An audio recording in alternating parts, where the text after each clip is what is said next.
Yali and Khushamidid. My name is Kavish Hussain and it is my pleasure to host the Ismaili Update today. I am coming to you from Islamabad, where Princess Zahra Agha Khan has just concluded a 6-day trip to Pakistan to review a number of projects of the Aga Khan Development Network. Princess Zahra, who was accompanied by her son Ilyan during the visit, attended an institutional dinner. A number of artists from Gilgit, Hunza, and Chitral showcased their talents in the performances at the dinner, including the Coke Studio performer Natasha Bey.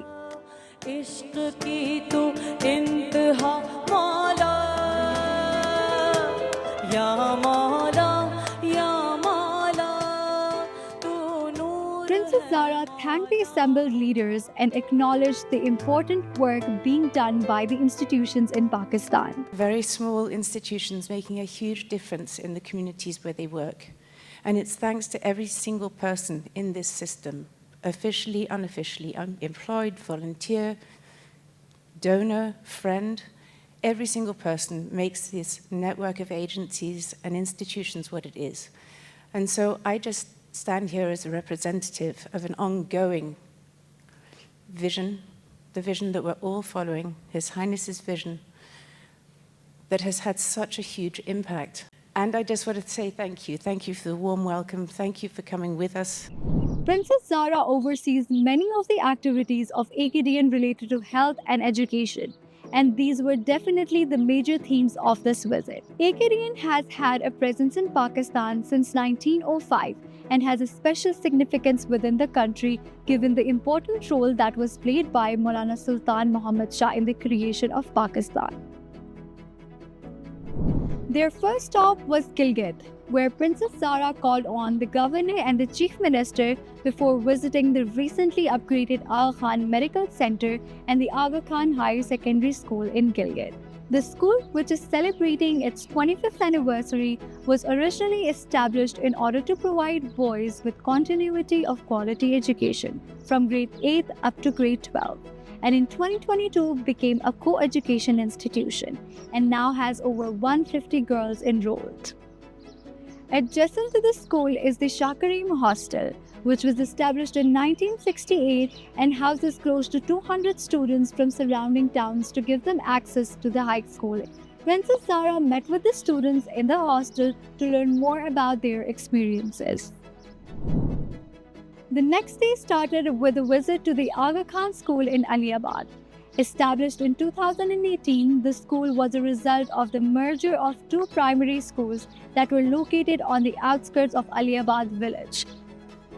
Today, over 400 students attend this school. 1, 2, 3. Princess Zahra went on to attend the inauguration of the Aga Khan Comprehensive Health Center. The center is a major healthcare provider in the Aliabad village, reaching the neighboring Nagar district as well. Finally, returning back to Gilgit, they visited the Aga Khan University's Professional Development Center North, inaugurated by Maulana Hazar Imam in 2000. The center is the first of its kind to offer a professional development hub for teachers, teacher educators, education administrators, and managers in the region. The next day, Princess Zahra and Ilyan visited the Imit Valley in the desert district of Gilgit-Baltistan in the Hindu Kush and Karakoram mountains. The valley encompasses 10 villages, some of which are at the altitude of over 3,000 meters. Here they visited a health center and the Diamond Jubilee School and observed an emergency simulation by the Aga Khan Agency for Habitat's emergency response teams.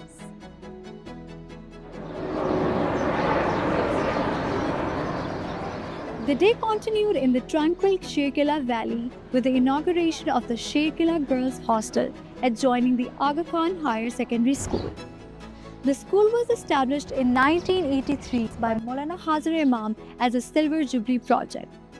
The hostel will enable students to attend the school from remote villages and offer facilities for sports, prayers, and recreation.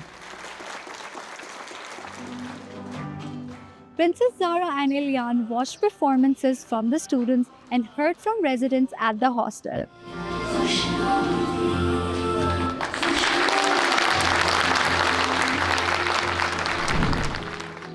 On Saturday, they visited the Aga Khan Medical Center Buni, which is the hub facility of Aga Khan Health Service Pakistan in the Chitral region. It was established to provide basic and comprehensive obstetric, neonatal, and child health care to approximately 250,000 people living in Upper Chitral, and now serves as a major healthcare provider in the region.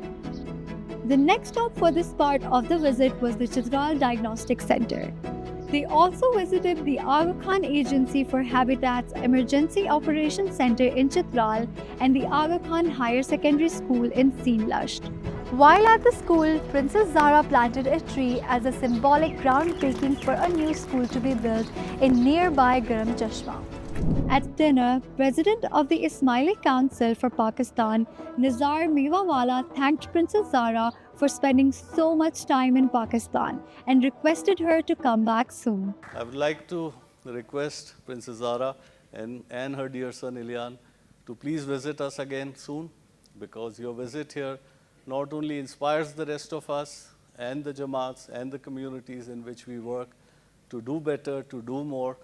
We also learn a lot from you, and really it's a pleasure to see the kind of impact that it has. This is all driven by the spirit of the vision of our Imam, and your presence here makes us feel his presence in a much more direct manner. So thank you very much. This has been a special week for us here in Pakistan. In a whistle-stop tour of north of the country, Princess Zara visited over a dozen projects. These projects are benefiting the health and education of tens of thousands of people living in the region. It is a real testament to the work of Maulana Hazar Imam and what he has done for the Jamaat and others living in the regions. Princess Zara reminded guests at the dinner of the importance of the work being done and the far-reaching vision of Hazar Imam. We have to be there. We have to provide access, be relevant, and have a huge impact. And I can honestly say, after 3 really not exhausting days at all, that it was absolutely wonderful to be there again with colleagues and friends. We have our path ahead of us that's been traced for us. We have a vision to follow. We have very many miles to go in these footsteps that we all have to follow. And I know that we are all committed to do so. So thank you.